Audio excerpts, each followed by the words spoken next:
się cieszę, że Uniwersytet Warszawski bierze udział w tym programie.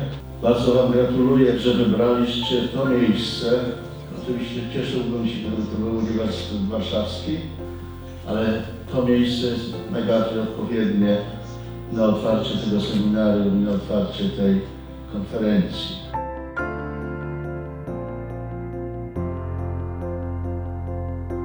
NAFA, for those of you who don't know, has the oldest ethnographic film festival in Europe. And I attended the very first in 1979.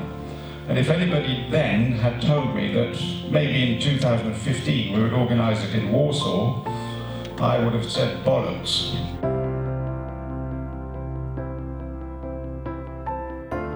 Nasz projekt jest wspólnym przedsięwzięciem Uniwersytetu Warszawskiego, Uniwersytetu w Bergen i Nordic Anthropological Film Association. Pragnąłbym podziękować tym wszystkim, którzy przyczynili się do zaistnienia tego projektu.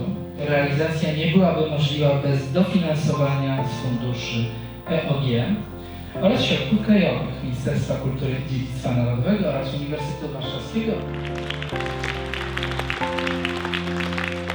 Projekt Obrazy Różnorodności Kulturowej i Dziedzictwa składa się właściwie z trzech podstawowych elementów. To znaczy takim wyjściowym elementem był oczywiście 35. Festiwal NAFA, wędrujący festiwal po Europie, tym razem osiadł w Warszawie.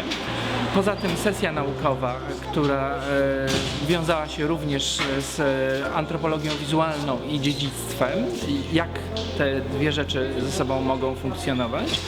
I trzecim takim ważnym elementem była wystawa fotograficzna, która pytała o właściwie różnorodność i różnicę dziś na podstawie fotografii ślubnej.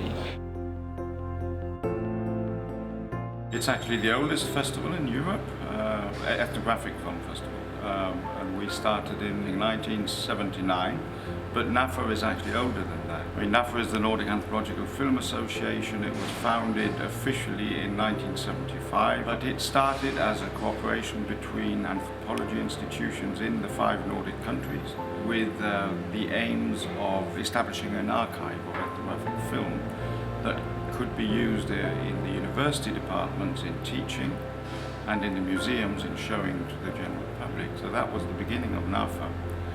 Then in '79 we started with the festivals, which we've had every year except 1 year ever since, so this is the 35th. What has been really interesting to me personally was actually the beginning of the whole event, the new Museum for Polish Jews, which to me was an incredible experience. And so that was sort of the local aspect that intrigued me the most, and a remarkable tour of this new wonderful museum.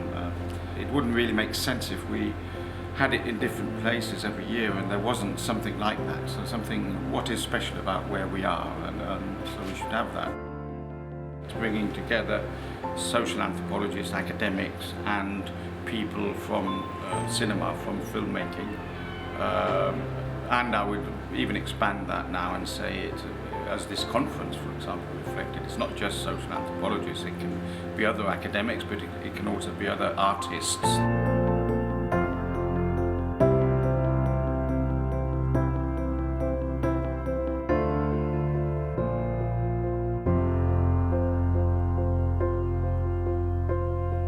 If you think that anthropology has really grown out of the sort of the 20th century as a child of the end of the 19th and 20th century, and in the past the main tools of anthropology were the written word, field participation, trying to relay that on paper to the next generation.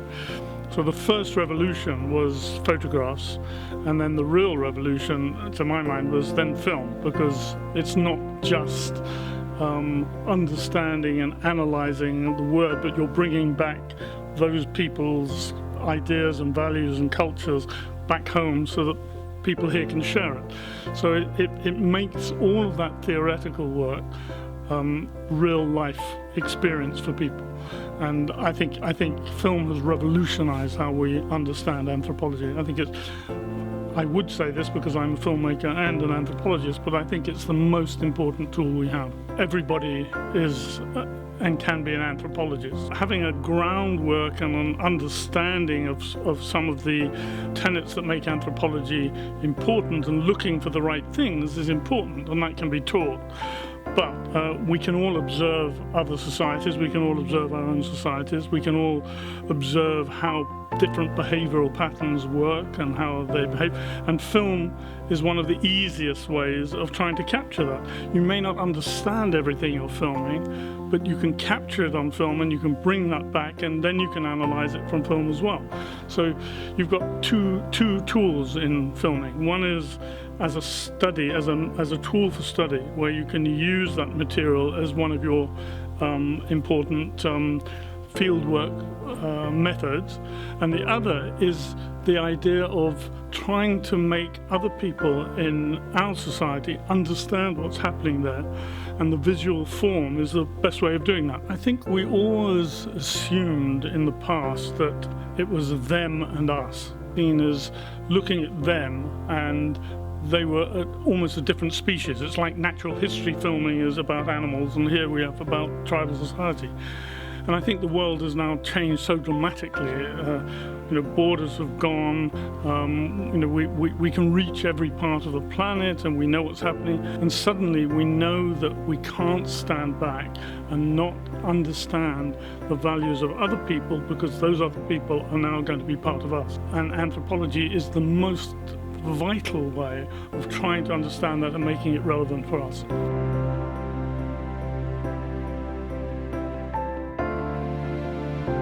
I would like to invite you to next year's NAFA event that will take place in Bergen in September 2016. Thank you very much.